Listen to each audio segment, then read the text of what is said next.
salah satu dari aplikasi gaya magnet yaitu adalah motor listrik. Motor listrik ini menggunakan prinsip gaya magnet yang menyebabkan torsi pada motor listrik. Nah, contoh sederhananya, misalkan kita punya simpal segi 4, yaitu kawat yang berbentuk segi 4 seperti ini ya, yang warna kuning. Kita beri arus, yang arusnya searah atau berlawanan arah jarum jam ya. Arusnya berlawanan arah jarum jam. Seperti ini. Nah, ditempatkan pada medan magnet yang seragam, misalkan B arahnya ke sini ya. Nah, ini panjang dari simpalnya A dan lebarnya B ya. Nah, maka untuk simpal bagian 1 dan simpal bagian 2, arusnya yang bagian 1 arusnya berlawanan arah dengan medan magnet B. Artinya sudutnya 180 derajat, sin 180 derajat itu 0. Tidak ada gaya yang bekerja pada bagian kawat 1 ya. Bagian kawat 3 juga sama. Arusnya ke sini, medan magnetnya juga ke sini arahnya, ke kanan arahnya sama, maka sudutnya 0 derajat. Sin 0 ya 0. Berarti F1 dan F3 tidak punya gaya ya. Arusnya sejajar dengan medan magnet, jadi tidak ada gaya magnet ya. Nah, untuk di kawat bagian 2 dan 4 itu ada ya. Nah, misalkan ini arah K-nya ini, kita ambil koordinat kartesian ya. Arah Y-nya ke atas ya. J disimbolkan dengan vektor satuan Y, arah X-nya ke kanan yang positif diberi vektor satuan I, dan arah K-nya keluar ya. Nah, ini sumbu kartesian 3 dimensi ya. K itu arah Z ya, keluar seperti ini. Nah, untuk yang simpal yang kawat, bagian kawat nomor 2 ya. Nah, kita kan bersamanya tadi I L cross B ya. I kali L, L-nya itu adalah panjang kawatnya, yang arahnya itu ke bawah, di min I kan ya. Di panjangnya A kan, berarti min J ya, min J berarti ya, min A kali J. Nah, ya, J itu vektor satuan sumbu Y ya. Dikroskan dengan B-nya kan selalu arah ke kanan, berarti X positif atau I positif, dikroskan dengan BI. Nah, kita gunakan perkiraan cross saja, gunakan kaidah tangan kanan. Nah, arahnya akan menembus ya bidang. Jadi I A B ke arah Z positif, K arahnya positif ya. Nah, sedangkan untuk kawat nomor 4 ya, arah arusnya ke atas, berarti L-nya ini arahnya ke atas ya. Panjangnya A, arahnya Z ya, Y positif. Jadi I kali A J cross BI ya. Nah, jadi kalau dikroskan ya, J dan I jadi min K ya. Jadi gunakan kaidah tangan kanan. Nah, bisa dicoba. Jadi arahnya negatif ya.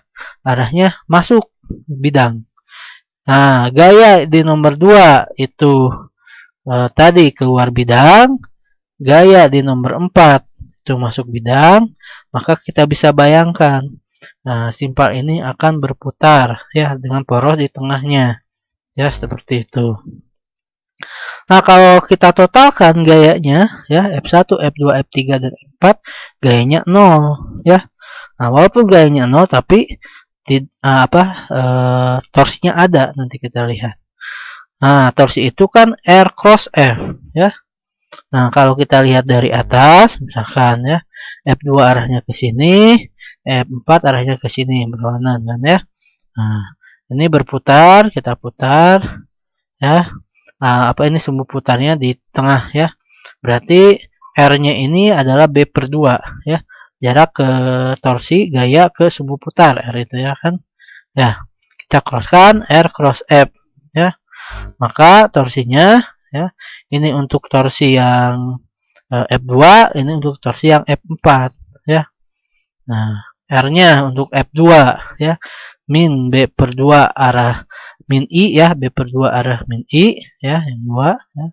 Ini B per 2 arah I yang untuk F4 ya. Seperti itu. Maka kita crosskan ya. F2-nya tadi sudah dihitung, F4-nya sudah dihitung ya, maka didapat ya ini ya. Semuanya searah ya, torsinya arah J semuanya ya. Nah, ini besarnya I kali A kecil B kecil ya, kali medan magnet arah J. Arah J itu arah sumbu Y ya, positif. Nah, A kali B itu apa? Yaitu luas simpal ya. Di arah torsi, nah kita bisa gunakan kaidah tangan kanan ya. Ibu jari arah torsi, jari-jari berotasi searah benda ya. Gitu. Nah, maka torsinya didapat tadi I. Nah, A kali B ini kan luas ya. A kecil kali B kecil adalah luas simpal, kita simbol jadi A luas saja ya, kali B kali arahnya ya. Maka kalau kita lihat bentuk umum torsi yang dihasilkan apabila sebuah simpal berbentuk apapun diletakkan pada sebuah medan magnet yang seragam, maka dia akan membentuk torsi yang besarnya ini I kali A kali B. Nah, A-nya dicrosskan dengan B ya. Jadi I A cross B. Nah, ini adalah torsi yang dibentuk oleh simpal ya, yang luasnya A, yang arusnya I diletakkan pada medan magnet B. Nah, ini kalau ini bentuknya segi 4 ya. Kalau ini bentuknya lebih umum, bisa apa saja ya. Nah, kan bentuknya mirip familiar ya dengan gaya magnet kan ya. Kalau gaya magnet I L cross B. Nah, itu kan ya. Kalau torsi I kali A cross B. Ya, itu. Oke, sekarang kita akan bahas mengenai sumber medan magnet. Bagaimana kita menentukan besar medan magnet dari sumber medan magnet. Nah, sumber medan magnet di sini adalah arus. Arus bisa menghasilkan sumber medan magnet. Kalau hukum Gauss, yaitu sumber medan magnetnya adalah muatan. Dengan menggunakan hukum Gauss, kita bisa mencari medan listrik. Ya, sumber medan listrik itu adalah muatan. Itu gunakannya hukum Gauss. Kalau medan magnet sumbernya arus, gunakannya hukum Biot-Savart. Nah, ini medan listrik. Nah, ini bukti bahwa arus adalah sumber medan listrik. Nah, ini ada sebuah kawat ya. Kawat ini di sekitarnya kita berikan serbuk besi. Nah, ketika kawat ini dialiri arus, maka serbuk besi ini akan berpola seperti ini ya. Mengikuti dari bentuk medan magnetnya. Ternyata di sekitar kawat berarus ada medan magnet. Nah, bagaimana kita cara menghitung medan magnetnya pada kawat berarus? Ya, kita gunakan hukum Biot-Savart ya. Nah, ini adalah hukum Biot-Savart ya. Untuk muatan yang bergerak. Nah, kita bisa menganggap bahwa arus itu adalah muatan yang bergerak ya. Nah, misalkan ini ada muatan Q bergeraknya ke atas ya. Nah, dengan kecepatan P. Nah, berapakah medan magnet yang dirasakan di titik P ini ya? Nah, berapakah yang jaraknya R dari Q tersebut? Nah, kita kalau arahnya kita bisa gunakan kaidah tangan kanan ya. Jempol kita ya itu ke arah kecepatan P ya, dan tangan yang lain itu jari yang lain itu ke arah medan magnetnya. Ini arahnya masuk ya. Nah, Kemudian, bagaimana cara menghitung medan magnet di titik P? Ya, ini gunakan bersamaan Biot-Savart. Mu 0 per 4pi, ini semuanya konstanta, Pi cross R per R kuadrat. Ya, Pi ini adalah vektor kecepatan ya dari muatan, R ini adalah vektor satuan dari posisi ya. Posisi titik yang ingin ditentukan medan magnetnya terhadap muatannya ya. Jadi vektor satuan berarah dari Q ke P. Nah, dari muatan Q arahnya ke P. Nah, ini vektor satuannya. Vektor satuan itu adalah vektor yang nilainya 1 ya. Nah, vektor satuannya. Ini R-nya. R-nya itu jaraknya ya. Jarak antara Q dan P. Nah, gitu ya. Oh ya, ini ada namanya permeabilitas ya. Permeabilitas ini adalah menyatakan berapa kuat medan magnet pada sebuah medium ya. Nah, kalau di mediumnya vakum ini 4pi kali 10 pangkat min 7 Tesla kali meter per ampere. Nah, ini adalah berapa besar sih kuat medan magnet kalau berada dalam sebuah medium. Kalau vakum paling besar ya. 4pi kali 10 min 7 ini adalah permeabilitas di vakum ya. Nah, kita anggap saja ini adalah vakum ya. Udara ini udara, kalau di udara juga sama saja seperti ini, hampir mirip ya. Kita bisa gunakan yang vakum. Nah, sekarang tadi kan muatan. Nah, sekarang bagaimana itu arus ya. Nah, sama persamaannya ya. Nah, kalau kita ingin melihatnya sebagai arus, misalkan ada kawat. Ini adalah kawat, kita beri arus I ya, ada I ya. Maka kita bisa menganggap bahwa elemen dari kawat ini ya, elemen kepanjang kawat ini adalah muatan, dalamnya ada satu muatan yang bergerak misalnya ya. Muatan yang bergerak. Kita namakan DS ya, ini adalah elemen panjang kawat di sini ya. Nah, berapa besar medan magnet di titik P ya? Nah, oleh elemen kawat yang panjangnya DS. Nah, itu kan. Nah, kita namakan DB aja ya. Nah, ini jarak DS ke titik P itu adalah R, maka vektor satuannya ini R ya. Ya, ini sudutnya theta misalkan ya, antara DS dan R. Nah, DS ini adalah elemen kecil kawat ya, vektor yang arahnya searah dengan arusnya ya. R ini adalah vektor satuan dari jarak antara DS dengan P. Nah, mirip yang tadi ya. Nah, DB ini adalah elemen kecil medan magnet yang dihasilkan karena ada arus pada DS gitu ya. Jadi DB sama dengan, bentuknya sama tadi mu 0 per 4pi. Tadi kan kalau ini Q jadi I ya.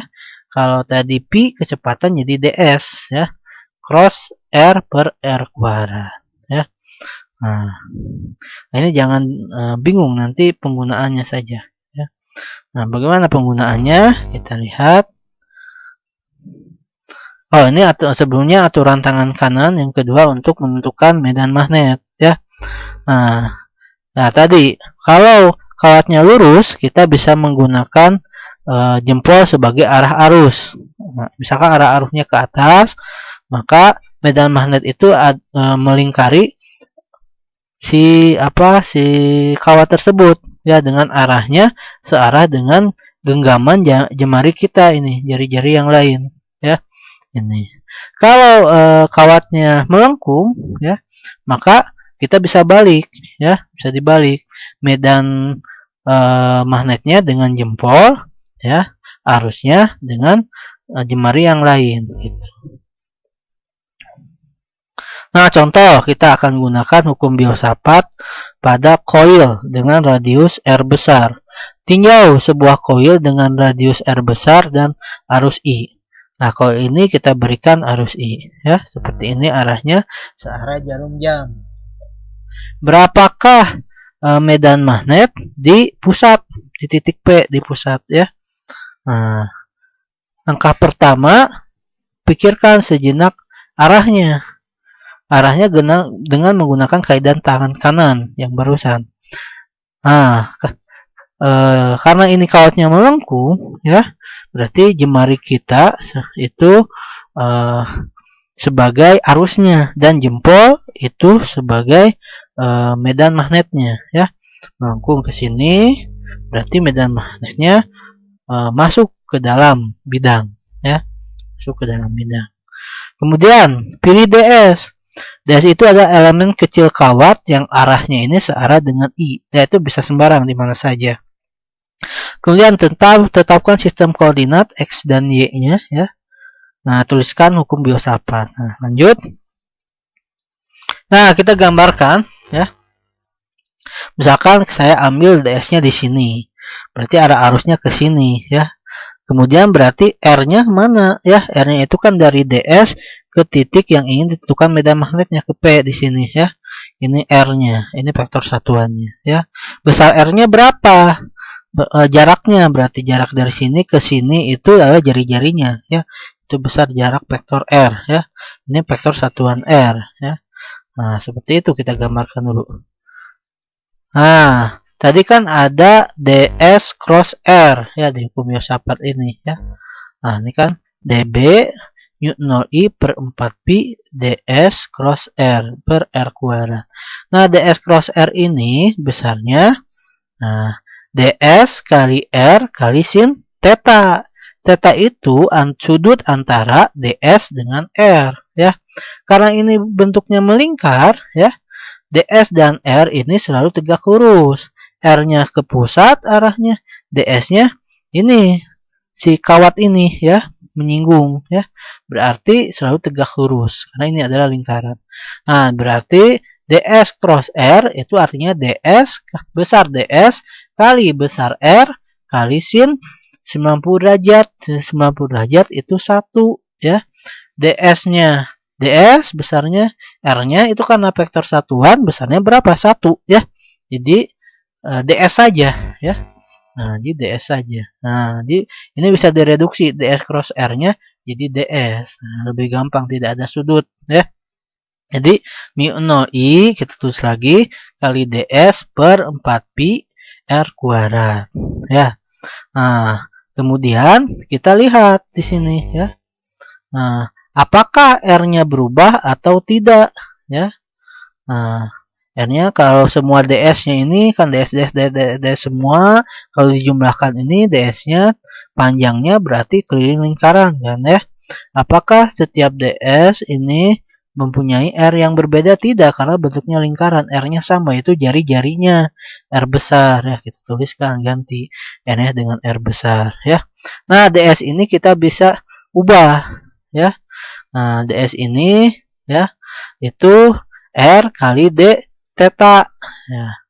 Atau DS ini elemen keliling, ya. Nah, R-nya itu jari-jari, D theta itu sudutnya. Kan keliling itu adalah jari-jari dikali sudut lingkarannya, kan, ya. Nah, jadi kita bisa ganti DS-nya R kali D theta. Kan kalau ke sekeliling total itu adalah 2pi R, ya, 2pi R, 2pi kali jari-jarinya. 2pi itu sudutnya, ya. Sudut total kan 360 derajat atau 2pi radian kali jari-jarinya, ini 2pi R. Kalau sudutnya theta berarti R kali theta, atau sudutnya ini kecil sekali, D theta, jadi R kali D theta. Jadi ini μ0I per 4pi D theta per R. Kita tinggal integralkan saja, ya, untuk mencari B total. Ya, ini kan baru DB. DB itu elemen kecil medan magnet yang dihasilkan karena elemen kecil kawat DS. Ya, karena di sini elemen kecil kawat DS kan semuanya harus dijumlahkan. Akan menghasilkan DB, DB, DB, DB, semuanya jumlahkan, yaitu diintegralkan. Dari sudut 0 derajat, ini misalkan 0 di sini, balik lagi ke sini, berarti 360 derajat. Berarti kita harus jumlahkan medan magnetnya dari setiap elemen pada kawat, ya, dengan cara diintegralkan. Artinya batasnya dari 0 sampai 360 derajat atau 0 radian sampai 2pi radian. Nah, itu untuk mencari B total. Integralkan dB. Nah, ini ya. Nah, ini jadi dB nu 0 I d theta per 4pi per R. Integralkan ya. Nah, B-nya ini B total ya, integral dB kan ya. Dari mana ke mana? Karena ini berputar dari sini sambung lagi ke sini, itu sudutnya berapa? Dari 0 sampai 2pi radian ya. Jadi 0 I per 4pi d theta per R. Ya, berarti yang konsanta nu 0 konsanta kan ya. Nu 0. I-nya tetap 4pi konsanta ya. R-nya tetap ya. 0 kali. Nah, berarti tinggal tetanya saja integralkan ya, d theta jadi theta kan. Masukkan batasnya jadi 2pi. 2pi ini coret dengan 4pi ya, jadi 0i per 2r itu hasilnya ya. Arahnya kemana? Kita gunakan kedatangan kanan masuk ke bidang ya, seperti itu cara menggunakan hukum Biot-Savart. Nah, hukum Biot-Savart ini lebih mudah digunakannya pada kawat-kawat yang berbentuk melingkar ya, lingkaran. Karena ds cross R itu akan bernilai ds saja ya. Ds cross R itu kan ds kali R kali sin theta. Sin theta-nya kan pasti 90 derajat kalau kawatnya berbentuk lingkaran. Dan R-nya itu jari-jarinya tidak berubah kan ya. Ya, makanya bisa gampang diintegralkan. Nah, ini tugas 2. Ini untuk berapa besar medan magnet pada titik B ya. Nyatakan dalam I ya, R1 dan R2 ya. Ini gunakan hukum Biot-Savart. Pertama kita cari dulu medan magnet di titik C ya, di sini medan magnet di sini, untuk karena kawat yang jari-jarinya R1 misalkan arusnya ke sini. Nah, tadi gunakan hukum Biot-Savart yang tadi. Nah, tapi sudutnya berapa derajat ini ya? Dari berapa ke berapa dihitung cuma setengah lingkaran saja ya, dari 0 sampai 180 derajat atau 0 ke 0 radian sampai pi radian ya. Yang R2 juga sama ya, dari 0 sampai pi radian. Nah, kemudian ya kita tentukan dulu ya arahnya. Kalau R1 arahnya kemana, R2 arahnya kemana, apakah searah atau berlawanan arah medan magnetnya ya. Kita gunakan kaidah tangan kanan ya. Kalau bersearah berarti dijumlahkan medan magnet R1 dan R2. Kalau berlawanan arah kita kurangkan ya, yang besar kurang yang kecil, seperti itu. Nah, bisa coba. Nah, sama seperti tugas 2 ya, ini tugas 3. Kalau ininya apa, medan apa, di luar, titik yang ingin dilihat medannya itu di luar. Tadi kan di dalam di sini, dan sekarang di luar di sini sejauh x jaraknya ya, misalkan.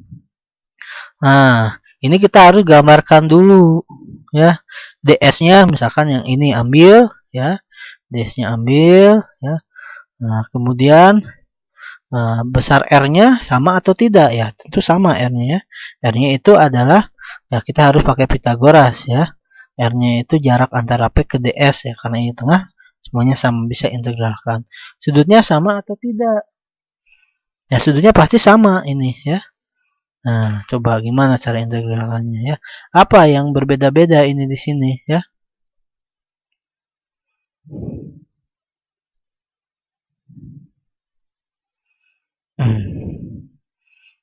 Kita oke. Oke, baik, itu mengenai hukum Biot-Savart ya. Nah, nanti kita akan lanjutkan mengenai hukum Ampere.